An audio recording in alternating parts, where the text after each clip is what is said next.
राहुल गांधी सुर्खियों में तब छाते हैं जब वो अपनी पार्टी को मुश्किल में छोड़कर चुपके से विदेश निकल जाते हैं, या तब जब उनकी उल्टी पुल्टी हरकतों की वजह से फजीहत होती है। कुछ हद तक ऐसा ही राहुल गांधी के साथ नेपाल में हुआ। राहुल गांधी किसी शादी में शामिल होने काठमांडू गए और जा पहुंचे सीधे नेपाल के सबसे बड़े पब में, जहां राहुल गांधी शराब की बोतलों के सामने दिखे। बात इतनी ही है, राहुल गांधी किसी चाइनीज लड़की के साथ भी कानाफूसी करते पाए गए। नेपाल के काठमांडू में रहने वाले भूपेन कुंवर ने 2 वीडियो शेयर किए हैं और दोनों ही वीडियो सोशल मीडिया पर वायरल हो रहे हैं। भूपेन कुंवर ने इन दोनों वीडियो को फेसबुक पर 2 और 3 मई की रात को डाला। एक वीडियो में राहुल गांधी शराब की बोतलों के आगे फोन देख रहे हैं और दूसरे वीडियो में वो एक लड़की के साथ खड़े हैं और उससे कानाफूसी करते बात भी करते हैं।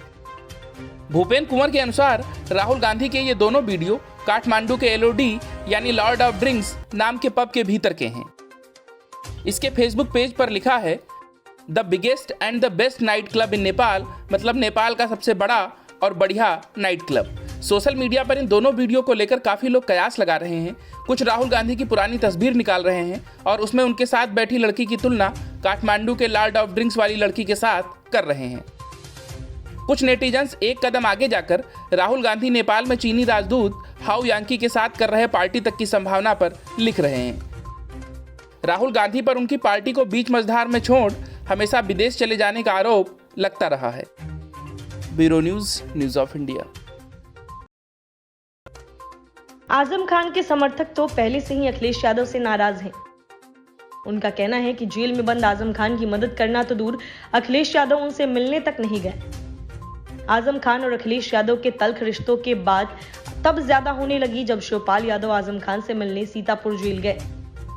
दोनों नेताओं के बीच लंबी बातचीत भी हुई और बाहर आकर शिवपाल यादव ने मुलायम सिंह यादव और अखिलेश यादव पर निशाना साधा।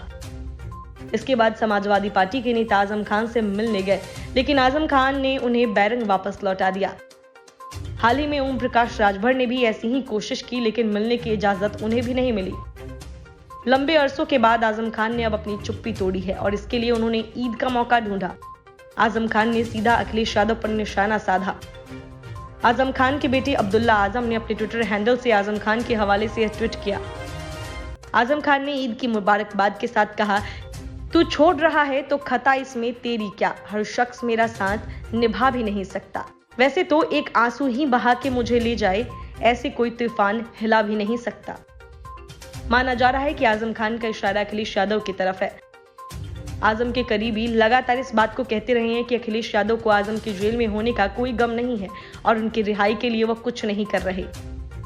इस बीच एक अन्य ट्वीट में अब्दुल्ला आजम ने पिता के साथ अपनी शेयर करते हुए लिखा, यह पिता के बिना पहली ईद है और ऐसा मौका दोबारा ना आए। उन्होंने लिखा कि वो जो ख्वाब था मेरे जहन में, ना मैं कह सका ना मैं लिख सका, कि जबान मिली तो कटी हुई, कि कलम मिला तो बेका हुआ। आपके बिना पहली ईद है, अल्लाह पाक कभी दोबारा ऐसा मौका ना लाए। Bureau report, news of India. Rahul Gandhi इस वक्त फिर से अपने विदेश दौरे को लेकर विवादों में हैं, लेकिन उनकी दिक्कत सिर्फ इतनी भर नहीं है। जिन स्मृति ईरानी ने अमेठी में भी उनकी राजनीति खत्म कर वायनाड भागने पर मजबूर कर दिया था, वही स्मृति ईरानी अब फिर से वायनाड में भी राहुल गांधी के लिए मुश्किलें खड़ी करने वाली हैं।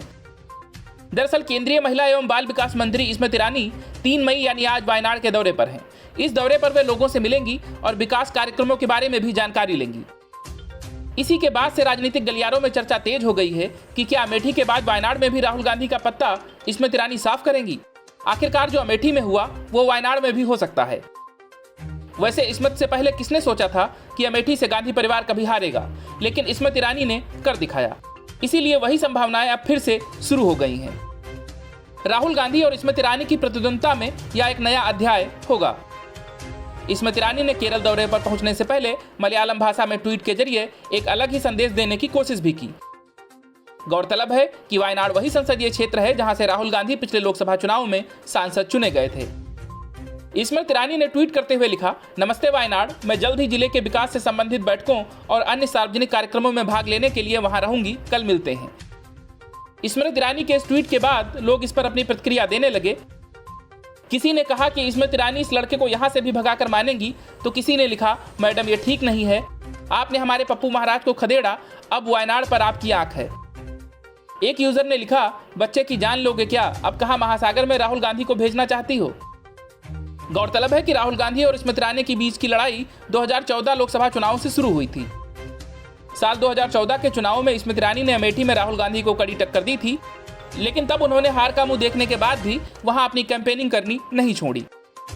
उन्होंने जमीन पर काम किया, जिसका असर 5 साल बाद 2019 के लोकसभा चुनाव में देखने को मिला, जहां ईरानी ने राहुल गांधी को उन्हीं के गढ़ में 55,000 वोटों के फर्क से हराकर इतिहास रच दिया। 1981 के बाद से ये सीट कांग्रेस के पास ही थी। सिर्फ 1998 में यहां संजय सिंह ने बाजी मारी थी, वरना उससे पहले और उसके बाद कांग्रेस का ही बोलबाला हमेशा रहा। वहीं स्मृति ईरानी की जीत के पीछे उनके जमीनी कार्यों को वजह माना जाता है और इसीलिए जब उन्होंने वायनाड को लेकर ट्वीट किया तो कयास लगने लगे कि इस बार उनकी नज़र राहुल गांधी की अगली संसदीय सीट पर है। सबसे दिलचस्प बात यह है कि स्मृति ईरानी का वायनाड जाने का प्लान उस बीच बना जब राहुल गांधी का सोशल मीडिया पर एक वीडियो वायरल है। इस वीडियो में नेपाल के एक नाइट क्लब में राहुल गांधी पार्टी करते हुए दिख रहे हैं। Bureau news, news of India.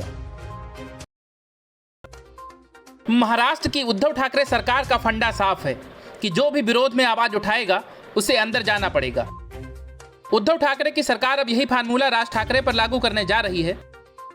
Raj Thackeray को गिरफ्तार करने के लिए सांगली में दर्ज 14 साल पुराने मामले को खोज निकाला गया है। राज ठाकरे के खिलाफ सांगली के सिराला मजिस्ट्रेट कोर्ट ने 6 अप्रैल को गैर जमानती वारंट जारी किया था। यह मामला साल 2008 का है। राज ठाकरे के खिलाफ साल 2008 में आईपीसी की धारा 143, 109, 117 और बॉम्बे पुलिस अधिनियम 135 के तहत गैर जमानती वारंट जारी किया गया था। अदालत ने मुंबई पुलिस आयुक्त से गैर जमानती वारंट के तहत एमएनएस प्रमुख को गिरफ्तार करने का आदेश दिया था। बावजूद इसके मुंबई पुलिस ने अभी तक इस गिरफ्तारी को अंजाम नहीं दिया। अदालत ने पुलिस से यह भी पूछा है कि वारंट के बाद भी राज ठाकरे को गिरफ्तार क्यों नहीं किया गया। राज ठाकरे के खिलाफ गैर जमानती वारंट जारी होने की वजह महाराष्ट्र के परली से जुड़ी हुई है। दरअसल साल 2008 में मनसे कार्यकर्ताओं ने बीड के परली इलाके में राज्य परिवहन निगम की बसों पर पथराव किया था। 2008 में रेलवे में परप्रांतीय युवाओं की भर्ती मामले में हुई मारपीट के संदर्भ में राज ठाकरे को गिरफ्तार किया गया था। इसी गिरफ्तारी के विरोध में मनसे कार्यकर्ताओं ने राज्य भर में आंदोलन और विरोध प्रदर्शन किया था। इसी विरोध प्रदर्शन के दौरान उन्होंने अंबा जोगाई में मौजूद एसटी बस को भी निशाना बनाया था। इस मामले में दर्ज किए गए मुकदमे में राज ठाकरे से अदालत में पेश होने के लिए कहा गया था, लेकिन राज ठाकरे तब से लेकर अब तक एक बार भी उपस्थित नहीं हुए। जमानत के बावजूद लगातार तारीखों पर गैरहाजिर रहने की वजह से उनके खिलाफ अदालत ने गैर जमानती वारंट जारी किया है। एमएनएस के अध्यक्ष राज ठाकरे द्वारा मस्जिदों पर लगे लाउडस्पीकर को हटाने वाला अल्टीमेटम खत्म हो रहा है। उन्होंने कुछ दिनों पहले चेतावनी देते हुए कहा था कि राज्य की मस्जिदों पर लगे लाउडस्पीकर को हटाया जाए, वरना मस्जिद के बाहर हनुमान चालीसा पढ़ी जाएगी।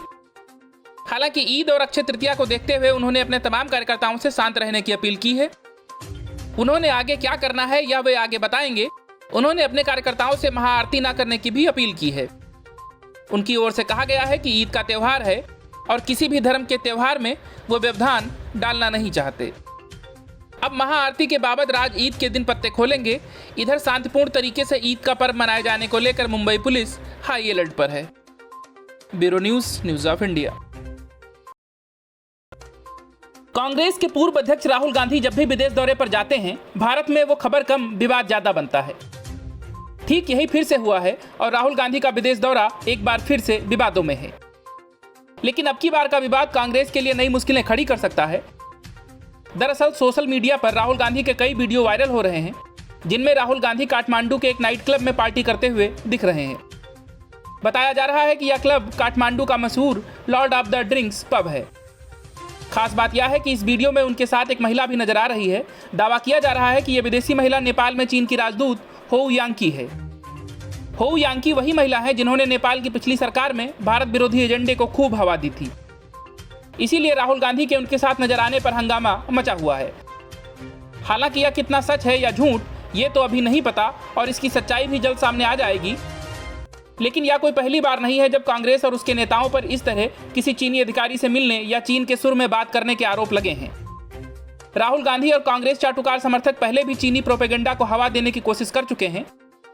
कुछ दिनों पहले भाजपा नेताओं ने आरोप लगाया था कि राहुल गांधी ने चीन के उस दावे को सहमति दे दी जिसमें उसने अरुणाचल प्रदेश को अपना हिस्सा बताया था। इसके अलावा राहुल गांधी अरुणाचल प्रदेश के सीमावर्ती इलाके में चीन द्वारा गांव बसाने के दावे वाली खबर को शेयर करके प्रधानमंत्री नरेंद्र मोदी पर निशाना साधने का प्रयास किया था, लेकिन उनका खेल उल्टा पड़ गया था। बीजेपी चीफ जेपी नड्डा ने बताया था कि जिन लोकेशंस का वह जिक्र कर रहे हैं उन पर चीन ने कांग्रेस के शासनकाल में कब्जा कर लिया था। इसी तरह चीनी एजेंडे को आगे बढ़ाते हुए राहुल गांधी ने जवानों के खाने पर भेदभाव को लेकर सवाल किया था। वह भी तब जब चीन के सरकारी मुखपत्र ग्लोबल टाइम्स के मुख्य संपादक ने ट्विटर पर भारत को इसी मुद्दे के ऊपर घेरना चाहा था। इससे पहले भी चीन ने मोदी सरकार के खिलाफ टिप्पणी करने के लिए कांग्रेस के आरोपों को ही आधार बनाया था। इसके अलावा जून 2020 में सीमा विवाद शुरू होने के बाद कांग्रेस और चीन के बीच हुए कई गुप्त समझौतों का खुलासा हुआ था। इसमें पता चला कि 7 अगस्त 2008 को सोनिया गांधी की अगुवाई वाली कांग्रेस और चीन की कम्युनिस्ट पार्टी के बीच एक समझौता हुआ था। उस समझौता ज्ञापन को राहुल गांधी ने सोनिया गांधी की उपस्थिति में साइन किया था। वहीं डोकलाम विवाद के बीच में भी राहुल गांधी के चीनी अधिकारियों से मिलने की बात सामने आई थी। इसके अलावा 2005-06 में राजीव गांधी फाउंडेशन को चीनी दूतावास और चीन की ओर से $3 लाख बतौर चंदे के रूप में मिले थे। चीनी दूतावास पर उपलब्ध एक दस्तावेज के अनुसार साल 2006 में भारत में तत्कालीन चीनी राजदूत सुन युक्सी ने राजीव गांधी फाउंडेशन को 10 लाख रुपए दान दिए थे, जो कांग्रेस पार्टी से जुड़ा हुआ है और कांग्रेस नेताओं द्वारा चलाया जाता है। मोदी सरकार को घेरने के लिए भी कांग्रेस चीन का सहारा लेती रही है, जबकि एक बार चीनी एफडीआई का फर्जी डाटा शेयर करते हुए भी कांग्रेस पार्टी पकड़ी जा चुकी है। बहरहाल राहुल गांधी और उनकी पार्टी एक बार फिर से अपने चीन से जुड़ाव को लेकर फंसते हुए नजर आ रहे हैं। Bureau news of India. Maharashtra में पिछले कुछ वक्त से हनुमान चालीसा और लाउड स्पीकर पर सियासी जंग छिड़ी हुई है। बीजेपी और उद्धव ठाकरे सरकार आमने सामने हैं। वहीं मनसे मुखिया राज ठाकरे भी उद्धव सरकार की मुश्किलें बढ़ा रहे हैं। लेकिन इस सबके बीच आम लोगों को जो बात अखर रही है वो है शिवसेना और उसके नेताओं का इस मुद्दे पर स्टैंड।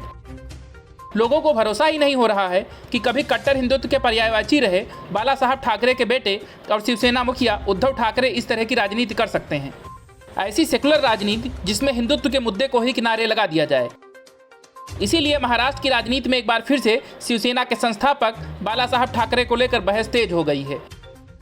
वहीं महाराष्ट्र के मुख्यमंत्री उद्धव ठाकरे ने भी आरोप लगाया है कि बीजेपी ने भोले भाले बाला साहब ठाकरे को धोखा दिया। अब उनके इस बयान पर बीजेपी नेता और बिहार सरकार में मंत्री शाहनवाज हुसैन ने पलटवार करते हुए कहा कि उद्धव ठाकरे कभी बाला साहब ठाकरे नहीं बन सकते। शाहनवाज हुसैन ने कहा, उद्धव ठाकरे जिस तरह की बयानबाजी कर रहे हैं वो बेहद दुर्भाग्यपूर्ण है। बाला साहब का भोलापन ही महाराष्ट्र और राष्ट्र को पसंद था।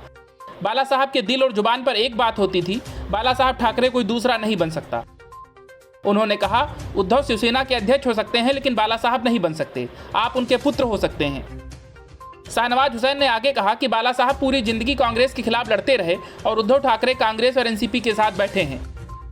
अगर बाला साहब होते तो कभी कांग्रेस के साथ नहीं बैठते। आप तो पहले बीजेपी के साथ चुनाव लड़ते हैं, फिर कांग्रेस के साथ तालमेल करते हैं और मुख्यमंत्री बन जाते हैं। हुसैन ने कहा, हम सर्वधर्म समभाव वाले हैं, हम तुष्टीकरण के खिलाफ हैं लेकिन किसी समाज के खिलाफ नहीं हैं। वहीं शाहनवाज हुसैन ने राज ठाकरे के बीजेपी के साथ मिले होने के सवाल पर कहा कि राज ठाकरे की अपनी पार्टी है और वो पहले भी शिवसेना के खिलाफ चुनाव लड़ते रहे हैं। उन्हें अपना कार्यक्रम करने के लिए बीजेपी से अनुमति लेने की जरूरत नहीं है। राज ठाकरे अपना एजेंडा लेकर चल रहे हैं। उन्होंने अपनी अलग पार्टी बनाई है और मजबूती से अपनी आवाज उठा रहे हैं। वहीं बुलडोजर पर चल रही बहस पर जवाब देते हुए शाहनवाज हुसैन ने कहा कि क्या बुलडोजर का इजाद बीजेपी ने किया है? जहां अवैध इमारतें होती हैं वहां बुलडोजर जाता है और नियम के हिसाब से कार्रवाई करता है।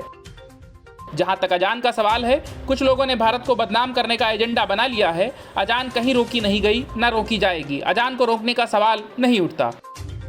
उन्होंने आगे कहा कि जहां तक यूपी में लाउड स्पीकर का सवाल है तो योगी आदित्यनाथ की अपील को मंदिर और मस्जिद हर जगह माना गया।